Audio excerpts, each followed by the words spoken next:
Algumas pessoas, notando um sotaque meu, perguntam se eu sou americano. Minha resposta é que sim, sou americano 3 vezes. Meus pais eram missionários numa tribo de índios, bem lá no interior das montanhas da Guatemala. E foi lá que eu nasci. Então, nasci na América Central. Estudei na América do Norte e moro na América do Sul. Então, sou americano 3 vezes. Alguém aqui casado mais do que 40 anos? Só 2? Quantos anos? 40. Quantos? 53. 6. Mais alguém? Quantos? 41 meu. 41. Ok. Eu ainda ganho de todos vocês.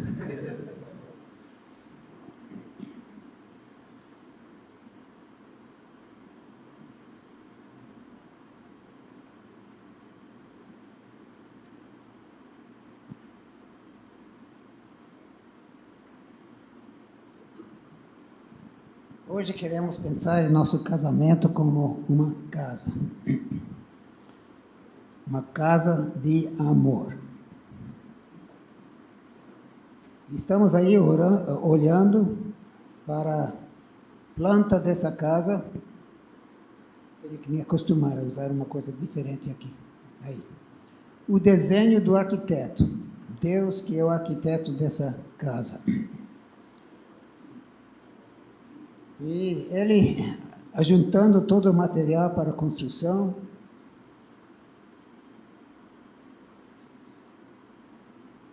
vamos usar 5 palavras que vêm do Novo Testamento, 5 palavras no grego, a linguagem original do Novo Testamento, que são 5 palavras para amor.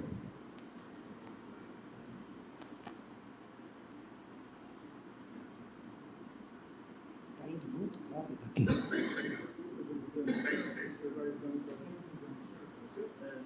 Não, é que... Ok. Acho que estou segurando demais. Ok, 5 palavras.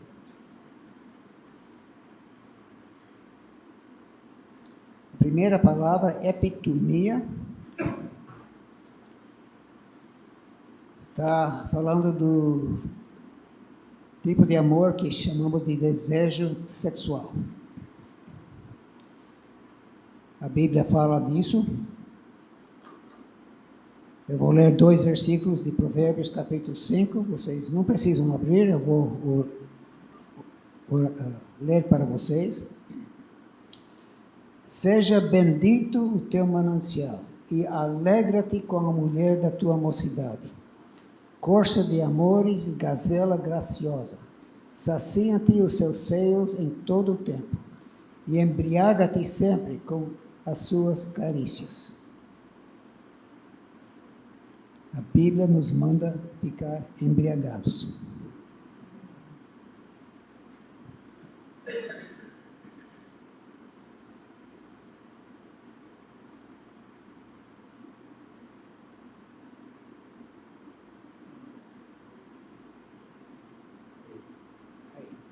Ok.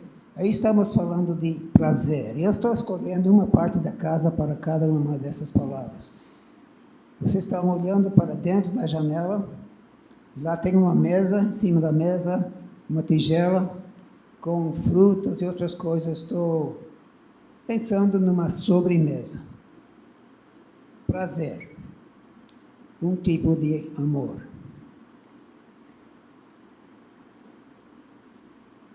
Segunda palavra, eros.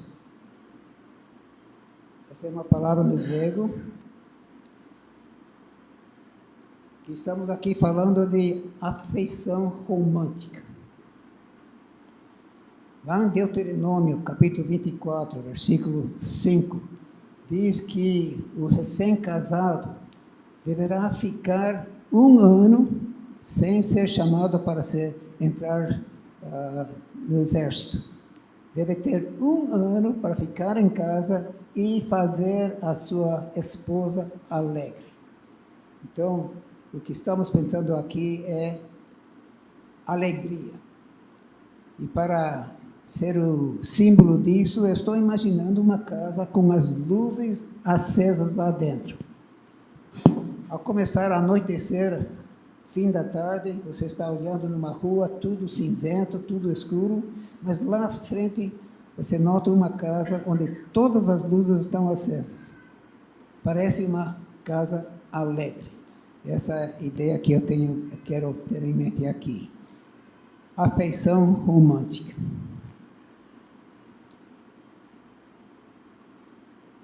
Terceira palavra, storge. Significado, compromisso leal. E a parte da casa que eu escolhi para significar isso é o telhado.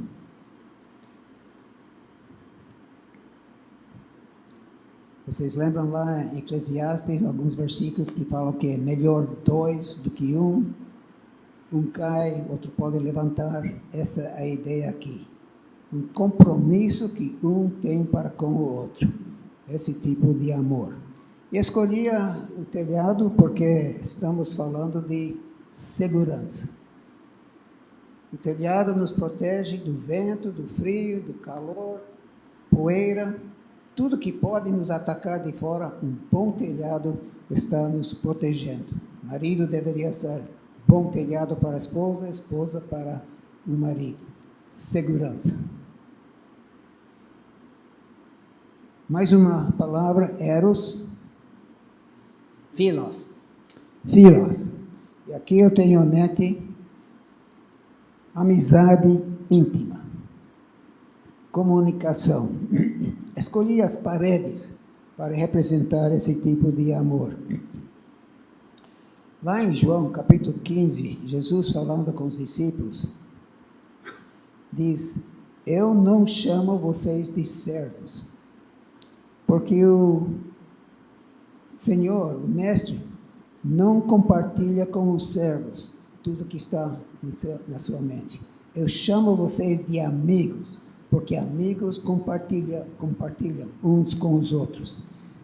E a ideia aqui é compreensão. Então a ideia que eu tenho em mente é, dentro das 4 paredes de uma casa, marido e esposa podem estar aqui dentro, as paredes estão nos protegendo de todo o barulho, toda a distração lá fora.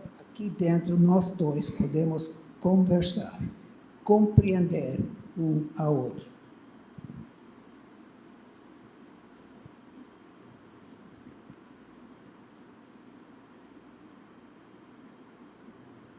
Quinta palavra, vocês conhecem a palavra ágape.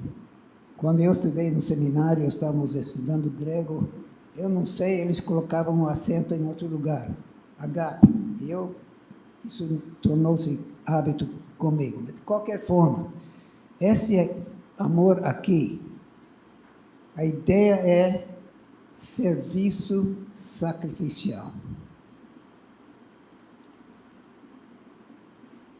Jesus lá em capítulo 13 de João, diz, novo mandamento vos dou, que vos ameis uns aos outros. Agora, interessante, amar não é um novo mandamento. Isso foi mandado no Velho Testamento.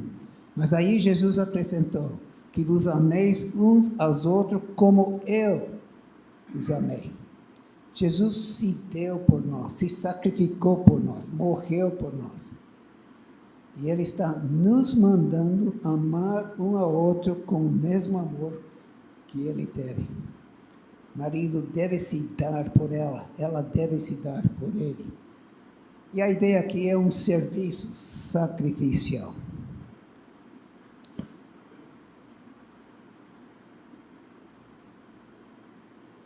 E a palavra que estou colocando aqui é provisão.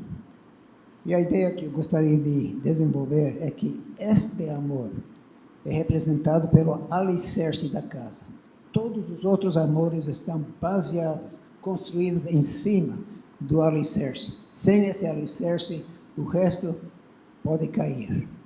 Mas agape providencia a possibilidade dos outros 4 amores. Provisão é o alicerce. Em cima disso, vamos construindo compreensão, conversando aqui dentro das paredes, segurança, proteção do telhado, alegria romântica e prazer. Então, essas são as palavras que nós vamos estar olhando hoje, nesse tempo juntos. Esse é o material que Deus, o arquiteto, está usando para construir minha casa de amor, sua casa de amor, nosso casamento. Agora vamos olhar para cada parte dessa casa. E, obviamente, não vamos começar com sobremesa, nem com iluminação, nem com telhado. Temos que começar com o alicerce. Como é que nós vamos construir, ou nós que já temos uma casa construída, como que vamos fortalecer, renovar a base da nossa casa? Quais as coisas que nós podemos fazer para fortalecer essa casa? Estamos falando de serviço sacrificial. Obviamente, estamos tratando de uma coisa sobrenatural. Lá em 1 João, capítulo 4, versículos 7 e 8, fala uma coisa que talvez seja um pouco difícil de entender. Aí está dizendo que Deus é amor. E nós que somos filhos de Deus podemos amar, porque Ele providencia isso em nossas vidas. E aí vai até dizer, quem não é filho de Deus não ama. Agora, eu não sei se você consegue explicar isso. Eu conheço alguns casais que não são crentes, mas parecem ter mais amor no seu relacionamento do que alguns casais crentes que eu conheço. Eu não sei se eu posso explicar isso totalmente, mas me leva a pensar que talvez a minha compreensão do amor sobrenatural não seja o suficiente para realmente entender o amor de Deus. Lá em Isaías, diz que os pensamentos de Deus são tão mais altos do que os nossos pensamentos, que é difícil às vezes nós compreendermos isso. Como as nuvens ou até as estrelas estão mais altas do que nós, assim, coisas de Deus estão além da nossa compreensão totalmente. E talvez seja esse o caso com o amor de Deus. Deus ama tanto, o amor dele é tão grande, que talvez eu tentando aplicar isso ao meu relacionamento com a minha esposa, esteja muito aquém daquilo que ele realmente tem em mente.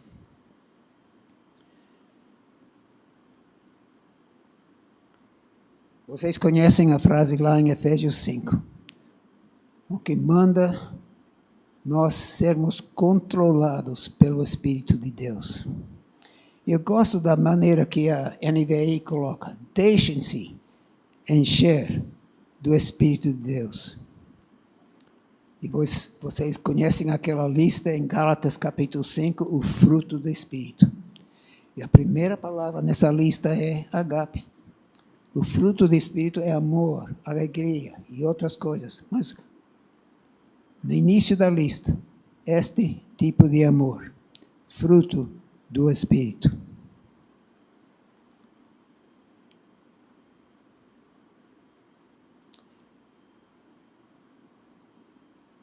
Desde que esse tipo de amor tão grande é fruto do Espírito, eu preciso me aproximar de Deus para receber.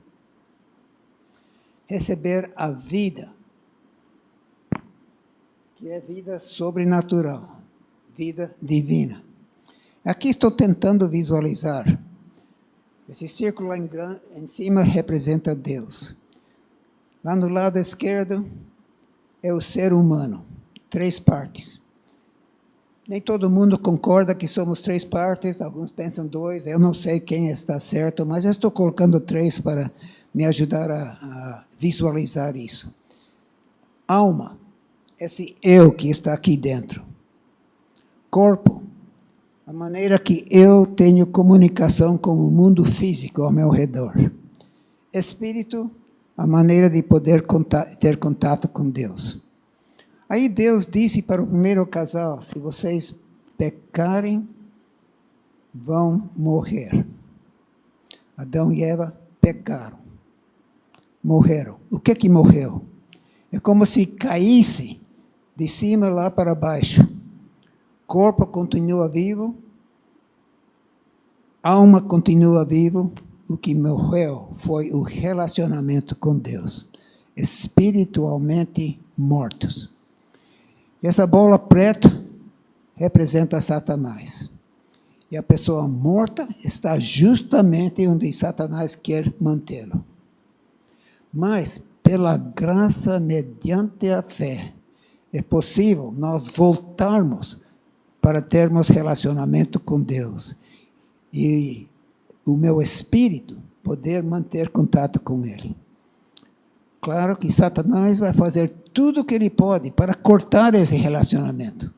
Colocar aí pecado na minha vida, para que eu não tenha aquele pleno relacionamento com Deus.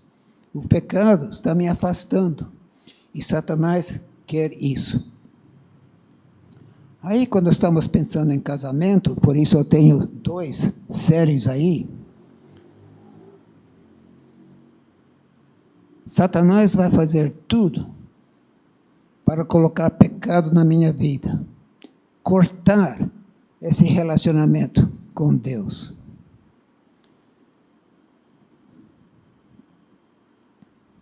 Anos atrás, um norte-americano veio aqui para o Brasil para dar palestras para um grupo de pastores lá no sul de Minas. E ele ia falar sobre casamento.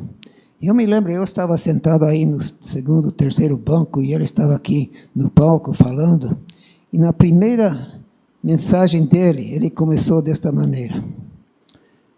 Nos primeiros 10 anos do meu casamento, eu achei que eu estava casado com a mulher errada. E depois de 10 anos, tive certeza.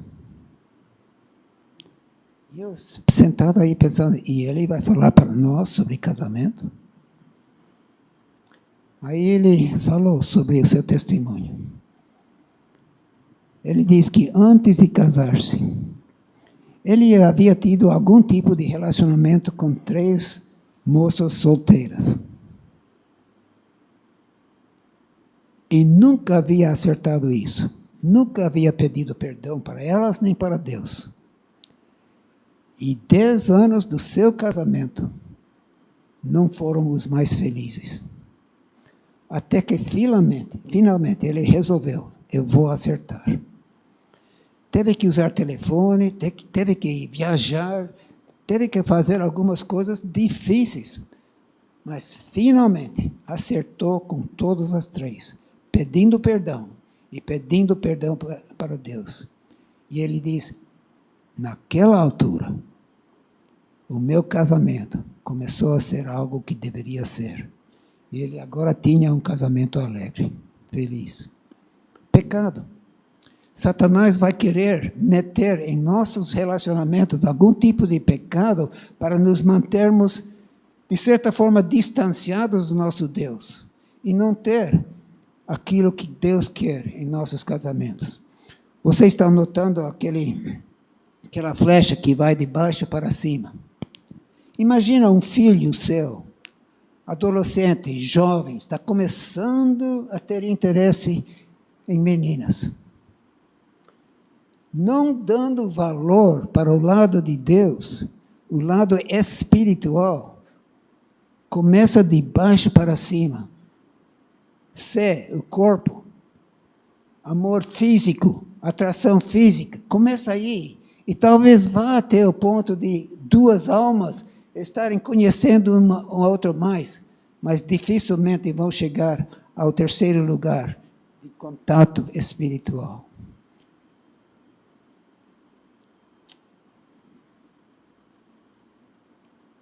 Essa flecha de cima para baixo é o que Deus deseja para os nossos jovens.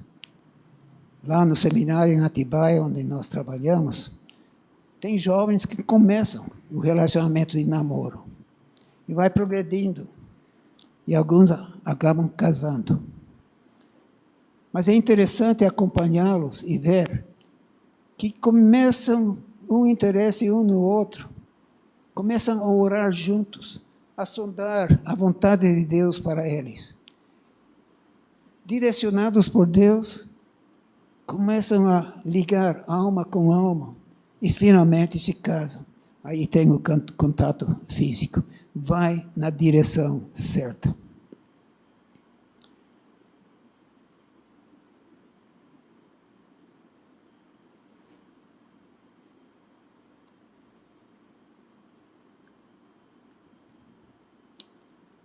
Nós precisamos nos aproximar de Deus para receber a plenitude do Espírito.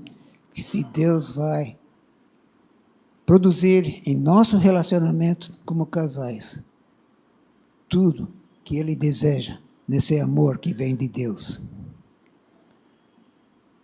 Como é que fazemos isso? Confessar as tristezas do Espírito. Pecado.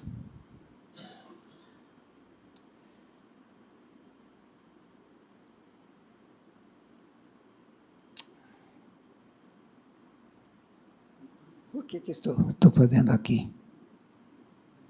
Ai.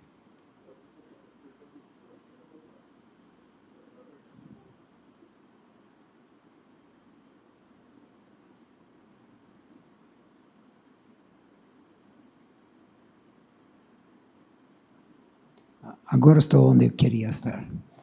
Segunda coisa aí.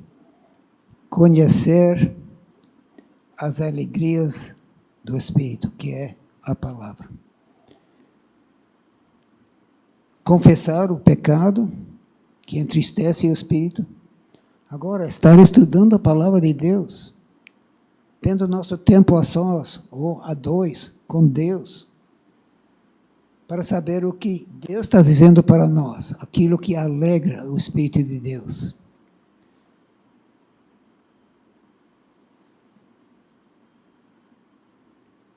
E então colocar a minha pessoa à disposição de Deus. Deus está mandando na sua palavra de nós estarmos sendo controlados pelo Espírito. Lá em Efésios 5:18, onde diz que devemos ser controlados, eu estou imaginando uma jarra cheia de água e aqui ao lado um copo vazio. A jarra é representando o Espírito de Deus.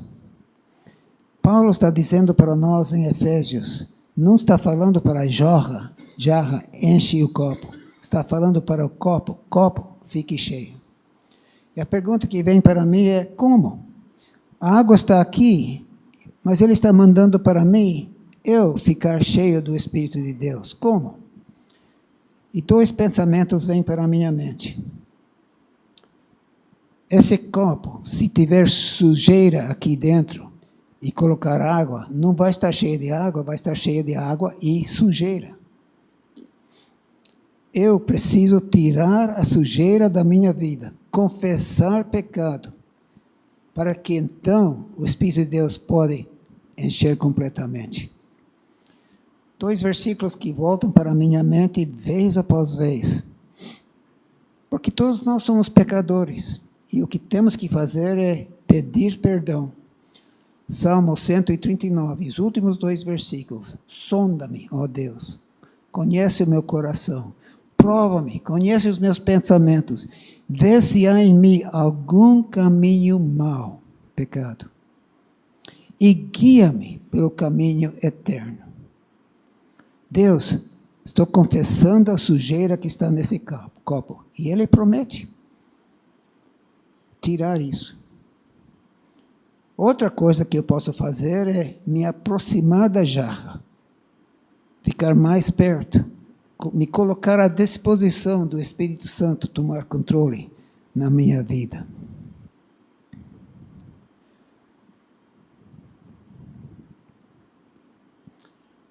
A frase-chave aqui, se nós queremos o alicerce da nossa casa, é deixar Deus controlar, deixar o Espírito dominar na minha vida.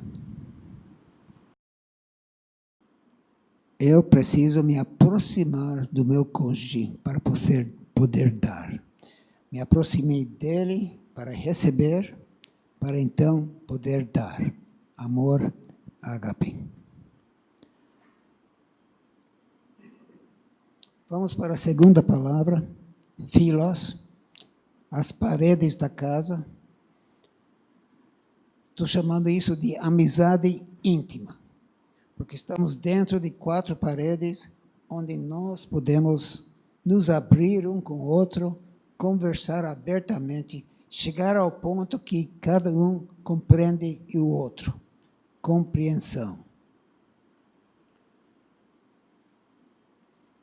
Aqui dentro das paredes, o barulho fica lá fora.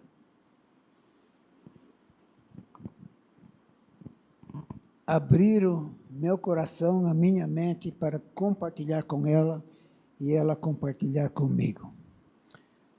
Para chegar a esse ponto, várias coisas que nós podemos fazer para ajudar isso.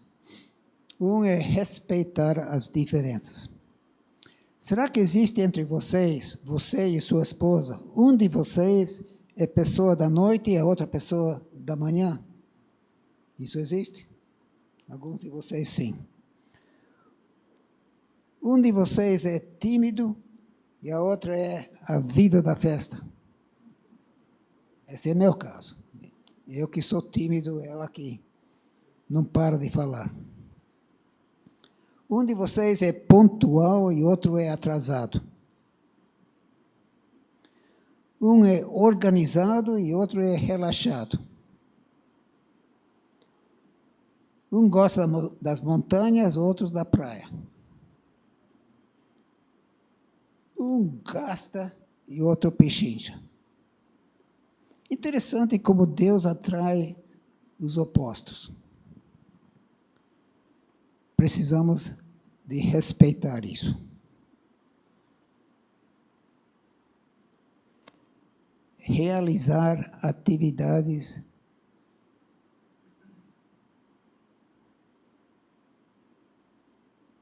bem, o que está na tela é diferente do que eu tenho aqui.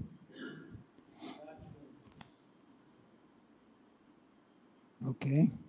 Outro é exercitar o ouvir. Vocês sabem quantas palavras uma mulher fala num dia?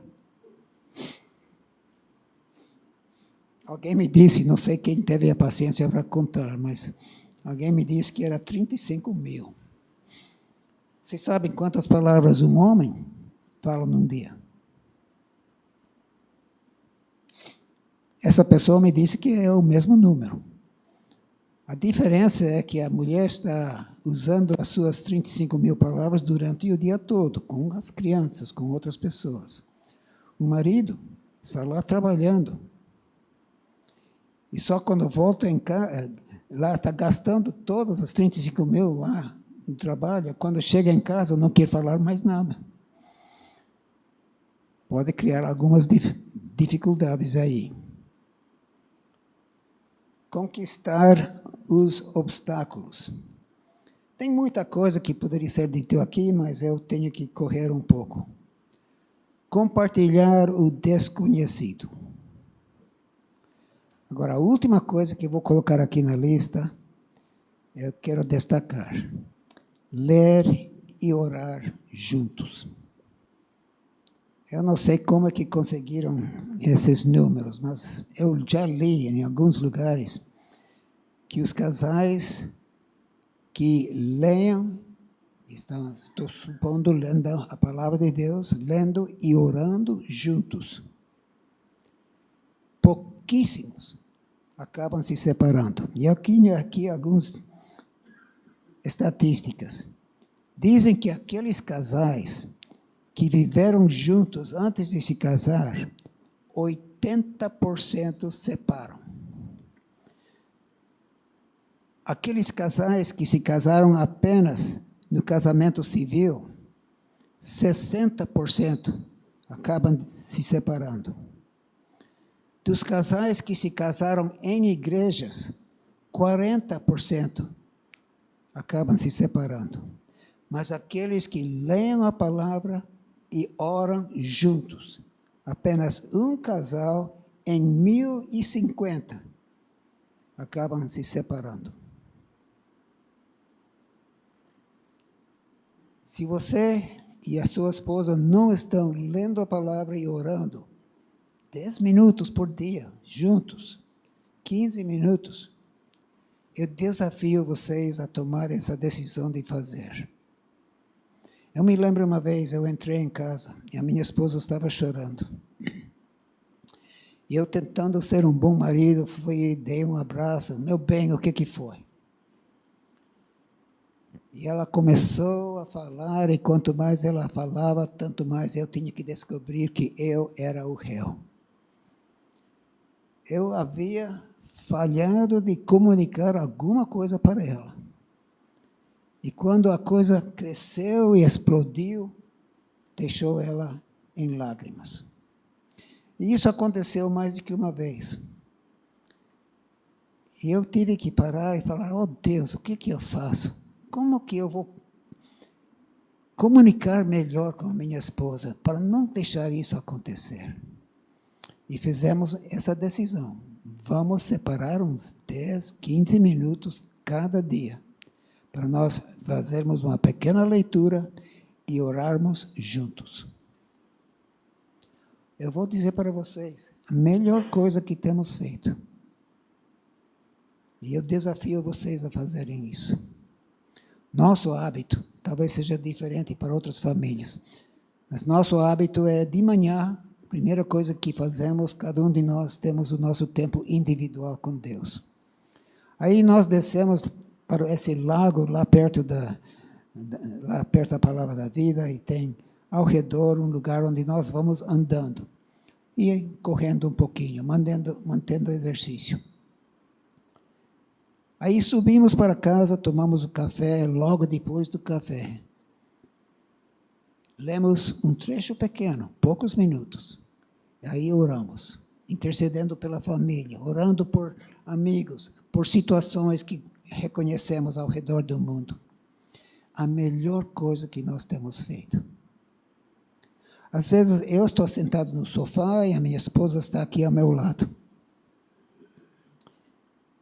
É impossível eu ter boa conexão com Deus, verticalmente, ela tem boa conexão com Deus, se entre nós, horizontalmente, tem algum problema. É impossível vocês dois,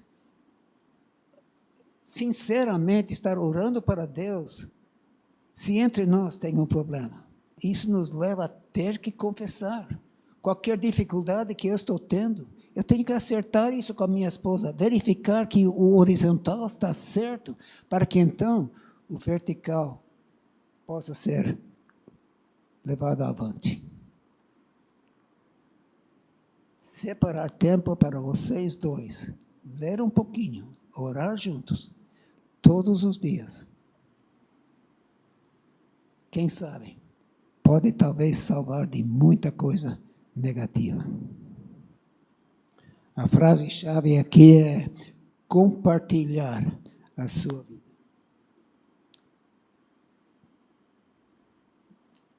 Terceira palavra, storge.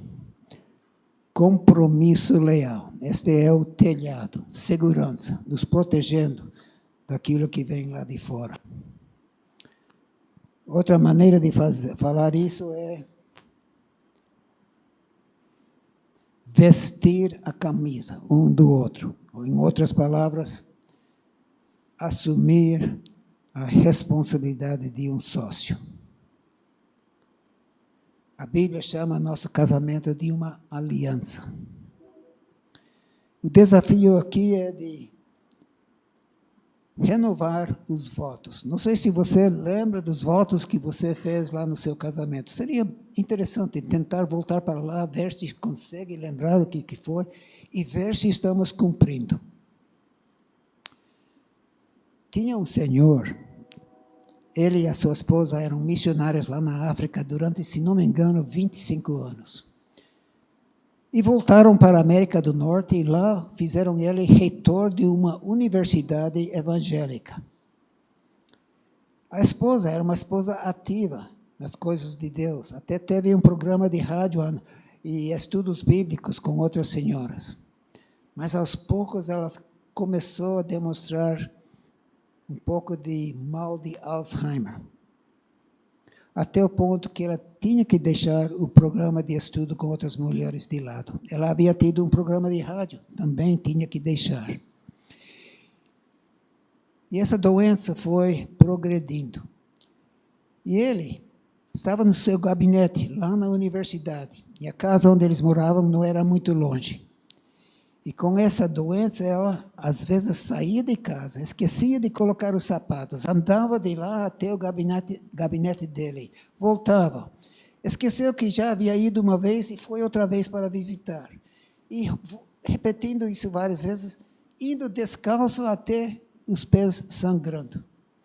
E chegou ao ponto de alguém dizer para ele: acho que está na hora de você achar algum lugar para colocar a sua esposa em algum tipo de asilo, alguma coisa aí. A resposta dele foi: 42, 3, não sei quantos anos atrás, a minha esposa fez um voto de cuidar de mim. E eu também fiz um voto de cuidar dela. E durante todos esses anos, ela cuidou de mim. Agora é a minha vez de eu cuidar dela. E ele pediu demissão. Voltou para casa, dando todo o tempo para cuidar da sua esposa. E acabou escrevendo um artigo sobre isso. Esse artigo foi publicado em muitas revistas e jornais evangélicos, espalhou por todo o país, deve ter entrado na maioria das igrejas. Eu acredito que, através daquele artigo, ele teve um impacto maior do que até tinha lá na África, da maneira que ele respeitou os votos, cuidando da sua esposa. Lá em Atibaia, uma casa muito vizinha nossa, eles estavam começando a vender os móveis, se preparando para sair, e a esposa estava lá na sala chorando. E eu vi ele em pé, abraçando a sua esposa. Escutei ele dizendo para ela: amor, podemos perder os móveis, podemos perder até a casa, podemos perder a nossa saúde, mas eu quero que você lembre de uma coisa: você nunca vai me perder. Estamos juntos até o fim. Excelente telhado. Ele estava sendo um bom telhado para ela. Eles saíram. Outro casal veio para morar naquela casa. O marido trabalhava lá fora, com trator, com enxada, dando duro durante o sol do dia. E não via a hora chegar de poder voltar para casa. Mas, muitas vezes, ao abrir a porta da frente, encontrava com uma fera que apontava dedo para ele sobre isso, aquilo e outra coisa, até o ponto dele voltar para o serviço. Melhor continuar trabalhando do que entrar naquela casa. Ela não foi um telhado para ele.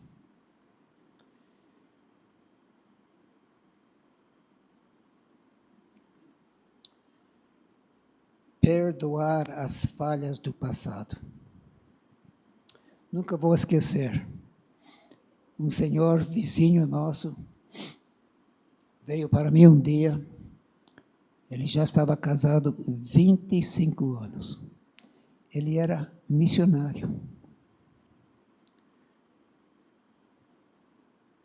E ele falou para mim, mais do que 25 anos atrás, quando nós éramos noivos, a minha noiva fez tal coisa contra mim, que eu não esqueço até hoje.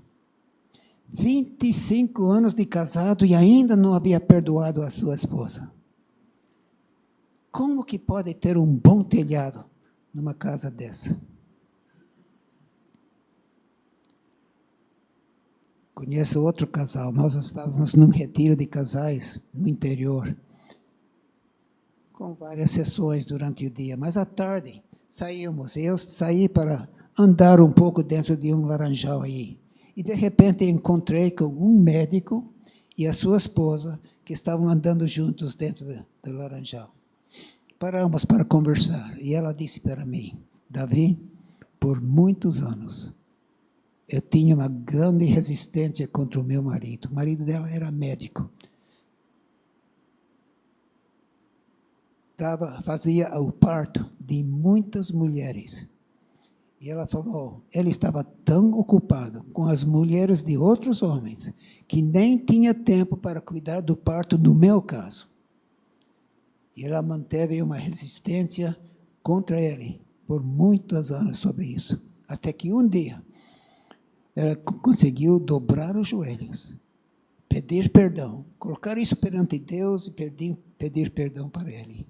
E os dois estavam, naquela tarde, andando aí de mãos dadas. Perdoar as falhas do passado. Assumir a perspectiva de nós. Não é minha casa, é nossa casa. Não é meu filho, é nosso filho. Tudo que nós temos é nosso, em conjunto. Defender o cônjuge acima de todos. Expressar valorização do outro. Um dia nós estávamos num restaurante, jantando ou almoçando junto com outro casal. E eu vi que a esposa estava usando um colarinho aqui com um número pendurado aí. O número era 10,5. Eu perguntei para ela, o que quer dizer 10,5? E ela deu um grande sorriso e diz, meu marido me deu isso. Ele diz, talvez haja outras mulheres por aí que valam a nota 10, mas você, 10,5. Achei esse marido foi muito esperto. Porque cada vez que alguém pergunta para ela o que é isso, ela acaba falando bem dele. Muito jóia. Expressar valorização do outro. Que horas que terminamos?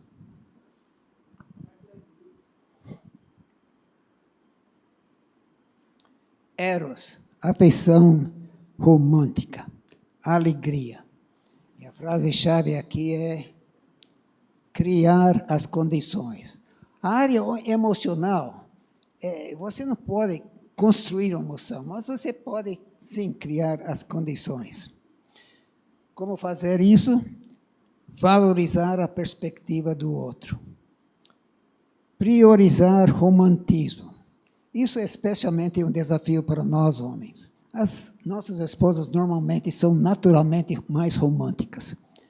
E nós também, às vezes, eu sei que eu tenho que me esforçar para ser mais romântico. Demonstrar consideração. Ajudar a sua esposa a sentar, abrir a porta para ela e assim por diante. Ser um verdadeiro cavalheiro. Aumentar contato físico. E aqui não estou falando de físico no sentido de sexual, mas dar um abraço, apertar os ombros, abraços durante o dia, mais contato físico. E a última coisa que eu vou colocar aqui é fazer coisas extras. Normalmente, a minha esposa e eu estamos juntos quando apresentamos isso e eu deixo ela falar sobre isso porque ela é a pessoa que faz as coisas extras. E ela está sugerindo para nós, maridos, dar flores de vez em quando, levar para restaurante, ligar para casa quando você está lá no serviço, mandar bilhetes. Interessante, quando eu estou viajando sozinho e chego em tal lugar e abro a mala, e aí dentro tem um bilhete da minha esposa. Que joia! Só que me deixa um pouco triste porque eu esqueci de deixar bilhete para ela.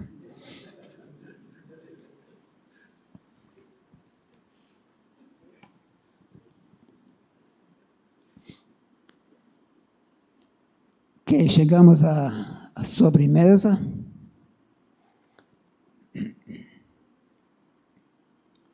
O desejo sexual. E a frase-chave aqui é elevar o seu valor. Hebreus 13, capítulo 4, está falando deste relacionamento. Está colocando bem alto. Em nossa civilização, esse assunto é colocado lá na sarjeta. Ou, às vezes, é colocado em alto demais. Tem valor, tem muito valor. E nós temos que reconhecer a sua necessidade. Vocês lembram nos primeiros versículos de 1 Coríntios capítulo 7, onde está falando para nós, mantermos este relacionamento é necessário. O que levou Adão a pecar? Uma mulher. O que levou Sansão a pecar? Uma mulher. Adão, homem mais inocente na história. Sansão, homem mais forte na história. O que levou Salomão a pecar? Mulheres. Homem mais sábio. O que levou Davi, homem segundo o coração de Deus? O que levou ele a pecar? Mulheres. Se o homem mais inocente, o homem mais forte, o homem mais sábio, o homem segundo o coração de Deus, todos caíram por causa de mulher, que chance temos nós? E que Deus está dizendo para nós é que este relacionamento dentro de casa, eu e a minha esposa, mantermos este relacionamento vivo, me protege de outras coisas lá fora.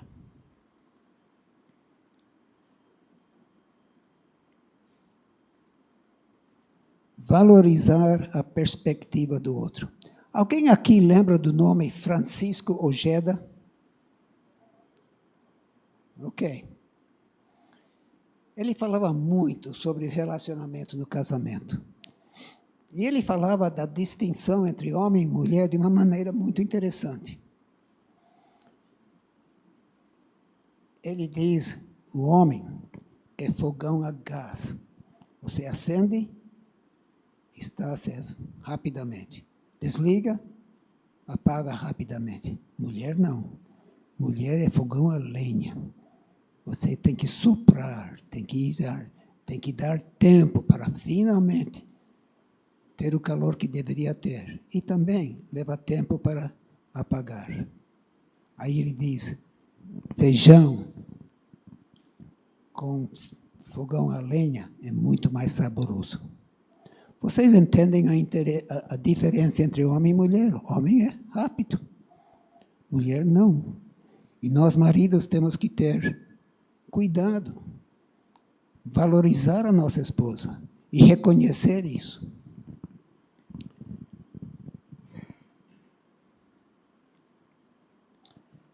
Alguns meses atrás, a minha esposa e eu estávamos numa igreja como isto, lá no sul de Minas.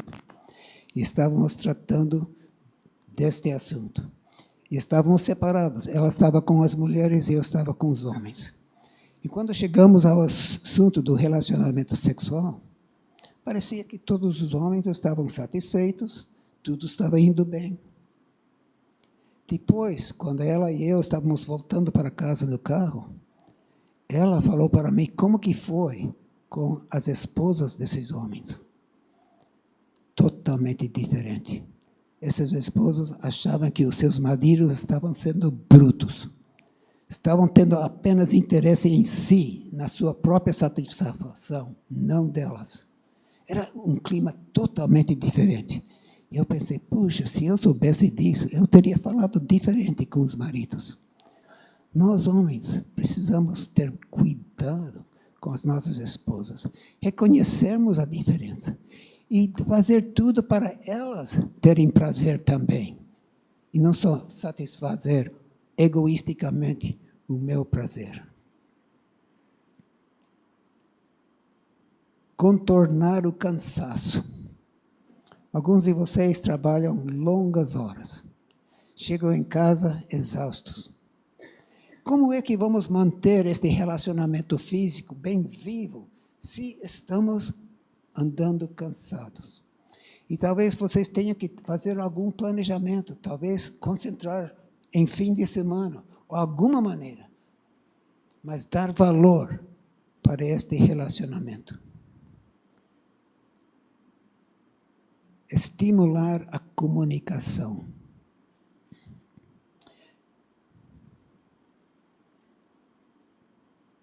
Falar um com o outro, o que deseja, o que não gosta, e tornar isto da melhor maneira. Dar tempo. Ser criativo.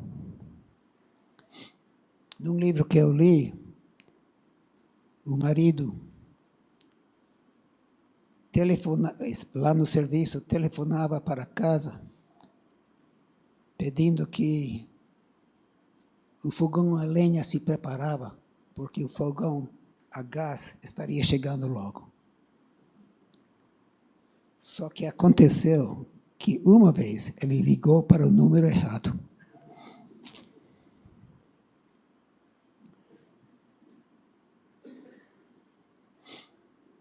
O marido chegou à porta da sua casa e tinha um bilhete na porta. Abre a porta e siga o trilho. Abriu a porta, aí tinha uma peça da sua esposa, peça de roupa. Pouco adiante, outra peça. Ele começou a seguir a trilha. Mais peças, levando a ideia de que ela estava lá despida, esperando por ele. Bem criativo.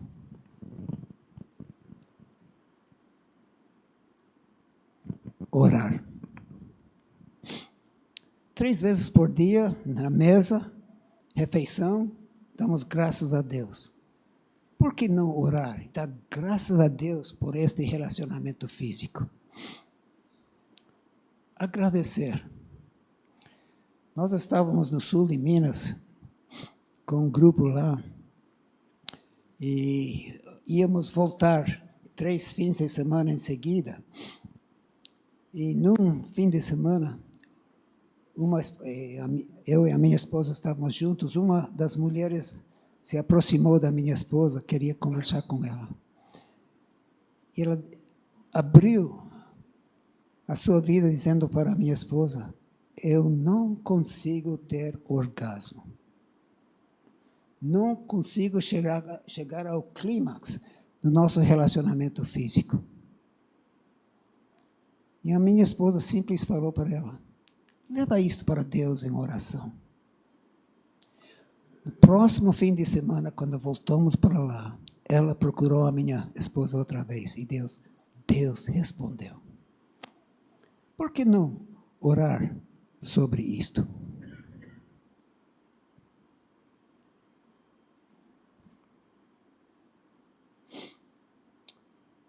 Alicerce da casa, serviço sacrificial.